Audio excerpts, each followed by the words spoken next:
December 8, 1941, inatake ng mga Hapones ang Pilipinas at sinabi sa radyo na The tranquility of the Philippine Islands was shattered by the thunderous roar of Japanese warplanes. In a surprise attack of unprecedented scale, Japanese forces launched coordinated strikes on key military installations across the region.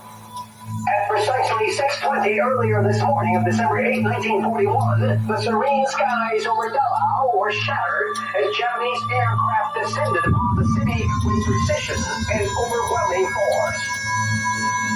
inatake ng mga Hapones ang Clark Airfield, Lingayen Gulf, Davao, at Pampanga. Dahil doon, ginawa ni General Douglas MacArthur ang Manila bilang open city. At saka nilusob ng mga Hapones at nakuha nila ang Maynila noong Enero 2, 1942. Sinunod nila ang Bataan at nagkaroon ng infamous na Bataan Death March. Bataan has fallen into enemy hands. Hindi na kinaya ng mga USAPE at ni General Douglas MacArthur ang pag-aabuso ng mga Hapones. Kaya tumakas si General Douglas MacArthur papuntang Australia. Pinayuhan siya ni Franklin D. Roosevelt. Napalitan siya ni Jonathan Wainwright. Kinabi ni MacArthur na at noong Mayo 6, 1942, sinunod ng mga Hapones ang Corregidor at tuluyan ng bumagsak ang Pilipinas sa Japan. Mahirap ang pinagdaanan ng mga Pilipino sa ilalim ng mga kaaway.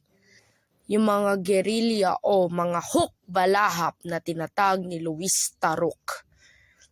Ay naglalaban pa rin.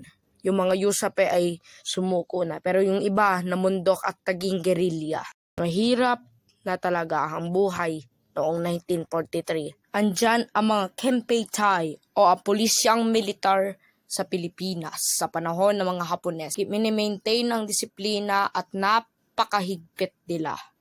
Andyan din ang Mickey Mouse Money, isang salapi na ginamit noong panahon ng mga Hapones. Napakalit ng halaga nito. Noong October 14, 1943, nanumpa ng katapatan si Jose P. Laurel sa Japan at naging pangulo ng Second Republic of the Philippines o ang Puppet Republic. Ginawa ni Laurel ang lahat upang maprotekta ng bawat mamamayang Pilipino. Noong 1944, itinatag ng mga Hapones ang makapili o makabayang katipunan ng mga Pilipino. Nagsusuot sila ng mga basket sa ulo nila at may butas. Tinuturo nila ang mga miyembro ng gerilya at ikinukulong sa Fort Santiago.